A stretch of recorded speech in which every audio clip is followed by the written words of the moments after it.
In this chapter, we'll understand about the two movements of Earth, rotation and revolution. Rotation किसको बोलते हैं? अगर कोई चीज़, कोई एक बॉल खाली यहीं पर गोल गोल घूम रहा है तो इसको रोटेशन बोलते हैं. और रिवॉल्यूशन किसको बोलते हैं? सपोज़ ये सन है और अर्थ इसके आर पार इस पाथ में रिवॉल्व करता है तो इसको रिवॉल्यूशन बोलते हैं. और ये जो फ्लैट एग के जैसा शेप है इसको इलिप्टिकल शेप बोलते हैं या इलिप्स बोलते हैं. और इस फिक्स्ड पाथ को ऑर्बिट बोलते हैं तो इलिप्टिकल ऑर्बिट. इस मूवमेंट को रिवॉल्यूशन बोलते हैं. तो यहाँ ब्रीफ में लिखा हुआ है मूवमेंट्स ऑफ अर्थ. एक है rotation on its own axis और एक है रिवॉल्यूशन. रोटेट करने में अर्थ को 24 आवर्स लगता है एक रोटेशन कंप्लीट करने में. एक रिवॉल्यूशन कंप्लीट करने में 365 डेज एंड 6 आवर्स. रोटेशन की वजह से दिन और रात होता है. रिवॉल्यूशन की वजह से सीजन्स चेंज होता है. सीजन्स का चेंज दो चीज़ पे डिपेंड करता है, सॉल्स्टिस और इक्विनॉक्स, जिसके बारे में हम लोग बाद में पढ़ेंगे. तो सबसे पहले रोटेशन ऑफ अर्थ स्पिन करता है from west to east. West से ईस्ट के डायरेक्शन में अर्थ रोटेट करता है. अर्थ जिस एक्सिस के पास रोटेट करता है, सपोज दिस इज अर्थ, तो जब ये रोटेट कर रहा है तो ये एक एक्सिस है तो इस डायरेक्शन में वो घूमता है. वेस्ट टू ईस्ट की डायरेक्शन में घूमता है और ये अर्थ का एक्सिस टिल्टेड है. The axis of the earth is inclined at an angle of 66.5 degree to the plane of the earth's orbit around the sun. जिस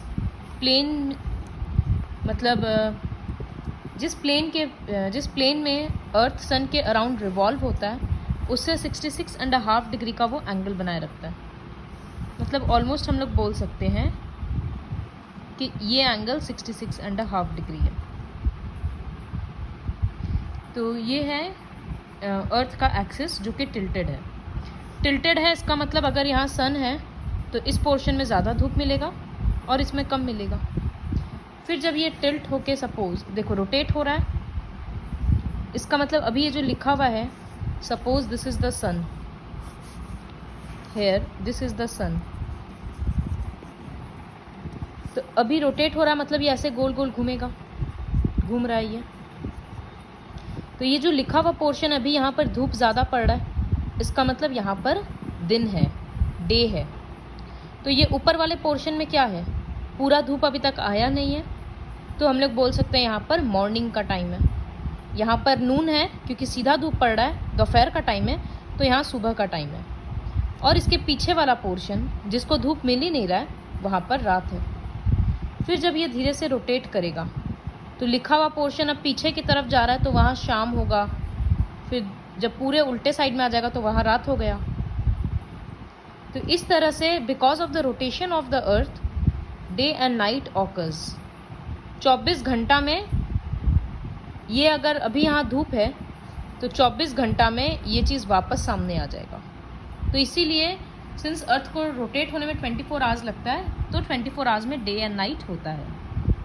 और अर्थ वेस्ट से ईस्ट में रोटेट करता है तो हम लोगों को ऐसा लगता है कि सन ईस्ट में राइज कर रहा है और वेस्ट में सेट हो रहा है. ये एक्सरसाइज में भी आंसर आएगा, ये रहा. Due to earth's rotation from west to east the sun seems to rise in the east and set in the west. फिर ये एक सर्कुलर लाइन है जो एग्जैक्टली बीचों बीच ये है. तो अगर सन यहाँ पर है तो यहाँ पर रोशनी पड़ रहा है तो ये पूरा पोर्शन दिन है और ये पूरा पोर्शन में रात है. तो ये जो लाइन है इसको बोलते हैं सर्कल ऑफ इल्यूमिनेशन. ये दिन और रात को सेपरेट कर देता है. ये अर्थ के एक्सिस से कोइंसाइड नहीं कर रहा, नहीं मिल रहा. अर्थ का एक्सिस तो ऐसे टेढ़ा है और ये लाइन ऐसे सीधा है. तो अर्थ का एक्सिस एक अलग लाइन है और सर्कल ऑफ इल्यूमिनेशन एक अलग लाइन है. तो ऐसे समझ में आया कि रोटेशन के कारण क्यों दिन और रात हो रहा है. अब यही बॉल है, रोटेट कर रहा है तो ये गोल घूमेगा ना. तो एक बार ये पोर्शन इधर आएगा और ये पोर्शन इधर आ जाएगा, तो इस वजह से डे एंड नाइट होता है। This is called rotation. Next revolution. तो अर्थ सन के अराउंड एक फिक्स्ड पाथ में घूमता है जिसको इलिप्टिकल पाथ बोलते हैं, और एक फिक्स्ड स्पीड के साथ घूमता है। अगर यहाँ सन है तो हम लोगों को दिख रहा है कि ये पॉइंट्स सन से काफ़ी दूर है और ये पॉइंट्स सन से काफ़ी पास है। तो अर्थ हमेशा इक्वल डिस्टेंस पे नहीं होता है सन से, तो इस वजह से दो टर्म आया, एफेलियन एंड पेरिलियन। जब at a certain point in the year earth on its orbit is at farthest distance from the sun, जब अर्थ सन से सबसे दूर रहता है तब उस पोजीशन को बोलते हैं एफेलियन, और जब अर्थ सन के सबसे करीब रहता है तब उसको बोलते हैं पेरिलियन।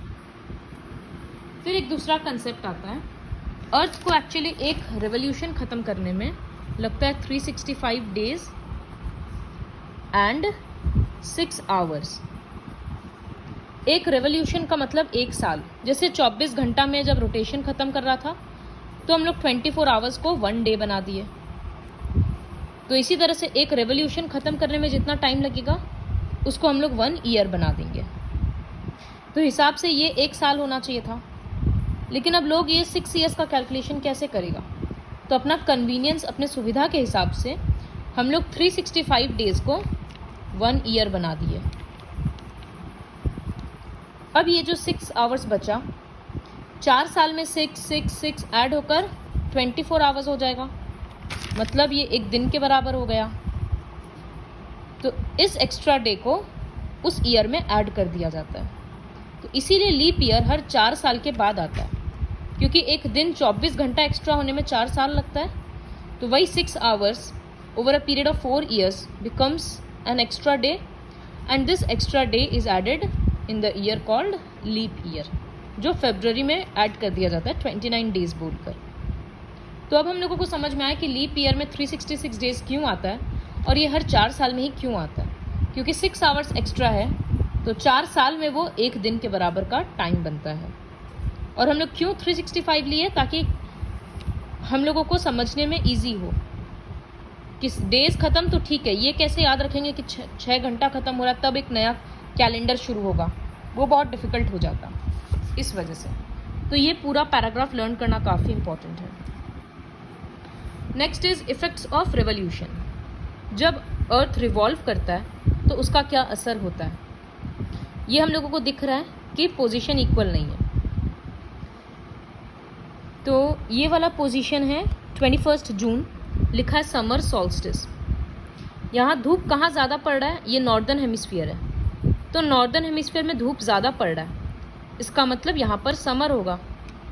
और साउदर्न हेमिस्फीयर ठीक उसके अपोजिट में, वहाँ पर धूप कम पड़ रहा है, तो वहाँ पर विंटर होगा। सॉल्स्टिस क्यों बोला जाता है? सॉल्स्टिस मतलब धूप पड़ना इक्वल नहीं है। नॉर्दर्न हेमिस्फीयर में ज़्यादा धूप है तो साउदर्न में कम है। और इक्विनॉक्स मतलब इक्वल, दोनों हेमिस्फीयर को इक्वल सनरेज मिलेगा, जिसके बारे में हम लोग पढ़ेंगे।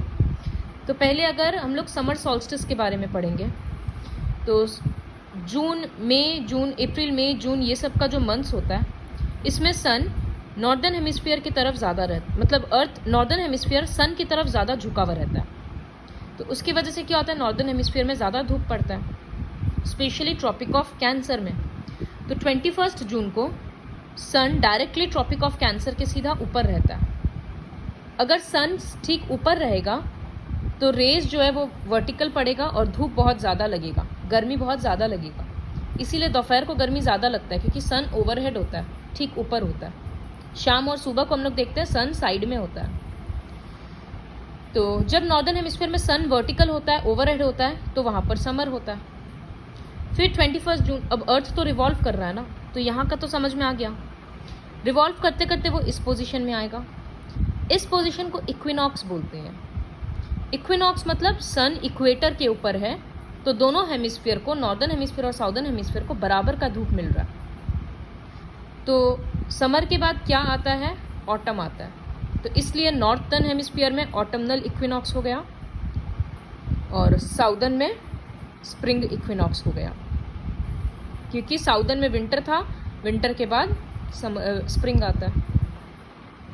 नेक्स्ट फिर वो घूम कर गया, तो अर्थ यहाँ था, अब ये घूम घूम कर गया और वो ऐसे हो गया, सॉरी ये ऐसे था, ये घूम घूम कर गया, अब वो ऐसे हो गया। देखो ये फिंगर वाला पोर्शन को पहले धूप मिल रहा था, अब जब अर्थ रिवॉल्व होकर गया तो फिंगर वाला पोर्शन क्या हुआ, सन से दूर हो गया। तो इसी वजह से यहाँ जो नॉर्दर्न हेमिस्फीयर अभी था वो सन से दूर हो गया। तो अब नॉर्दर्न हेमिस्फीयर में ठंड आ गया और साउदर्न हेमिस्फीयर में गर्मी आ गया। तो साउदर्न हेमिस्फीयर में इंडिया नॉर्दर्न हेमिस्फीयर में है, तो इसी वजह से इंडिया में समर सीजन्स मई, जून, जुलाई ये सब का होता है, और ठंड का सीज़न दिसंबर, नवंबर, जनवरी, फरवरी ये होता है। तो वो अब हम लोग को समझ में आ रहा है क्योंकि इंडिया नॉर्दर्न हेमिस्फीयर में इस वजह से हो रहा है। तो 22 दिसंबर यहाँ पर सन का धूप किसके ऊपर पड़ रहा है, ट्रॉपिक ऑफ कैप्रिकॉर्न के ऊपर, जो हम लोग पहले चैप्टर में पढ़े थे। 23.5 डिग्री साउथ को बोलते हैं, लैटिट्यूड को। तो ट्रॉपिक ऑफ कैप्रिकॉर्न में ज़्यादा धूप पड़ रहा है, जिसके वजह से साउदर्न हेमिस्फीयर में गर्मी है और नॉर्दर्न हेमिस्फीयर में ठंड है। तो नॉर्दर्न हेमिस्फीयर में विंटर सॉल्स्टिस चल रहा है। यहाँ पर रात बहुत लंबा होता है, दिन बहुत छोटा होता है नॉर्दर्न हेमिस्फीयर में, जैसा ठंड में होता है। फिर जब यहाँ आएगा तो फिर से ये इक्विनॉक्स का पोजीशन है, मतलब सन इक्वेटर के ऊपर रहेगा तो धूप बराबर पड़ेगा। तो नॉर्थ में अभी विंटर था, तो नॉर्थ में अब स्प्रिंग आ जाएगा, तो इसीलिए यहाँ स्प्रिंग इक्विनॉक्स लिखा है। यहाँ सारा सीजन्स नॉर्दर्न हेमिस्फीयर को ध्यान में रखते हुए लिखा गया है, तो ये डेट्स भी लर्न करना है। So this is about solstice, summer solstice, winter solstice. Equinox में दो था, ऑटमनल इक्विनॉक्स और वर्नल इक्विनॉक्स या स्प्रिंग इक्विनॉक्स। सबका डेट्स लर्न करना है। फिर एक क्वेश्चन है कि समर सॉल्स्टिस और विंटर सॉल्स्टिस में फ़र्क क्या है। समर सॉल्स्टिस मतलब गर्मी बहुत ज़्यादा है तो days are longer than nights, और विंटर सॉल्स्टिस में ठंड बहुत ज़्यादा है तो nights are longer than days. फिर summer solstice in northern hemisphere occurs on 21 June and winter solstice in northern hemisphere occurs on 22 December. इस तरह से डेट का फ़र्क होता है। फिर समर सॉल्स्टिस नॉर्दर्न हेमिस्फीयर में ट्रॉपिक ऑफ कैंसर पे धूप रहता है, यहाँ पर ट्रॉपिक ऑफ कैप्रिकॉर्न पे रहता है। इस तरह से होता है। तो ये देखो पूरा का पूरा नॉर्दर्न हेमिस्फीयर तो सन के डायरेक्ट सामने है। तो ये वाला जो रीजन है 66.5 डिग्री और 90 डिग्री, इसको काफ़ी धूप मिल रहा है। तो इस वजह से यहाँ पर ऐसा होता है कि पूरा 6 महीना तक रोशनी रहता है, सनसेट होता ही नहीं है। काफ़ी सारा यूरोप और रशिया का रीजन है, और यहाँ पर ऐसा है साउदर्न हेमिस्फीयर में कि काफ़ी सारा जगह जो 66.5 साउथ टू 90 डिग्री साउथ पे है, वहाँ पर सन ढलता नहीं है इस महीना में।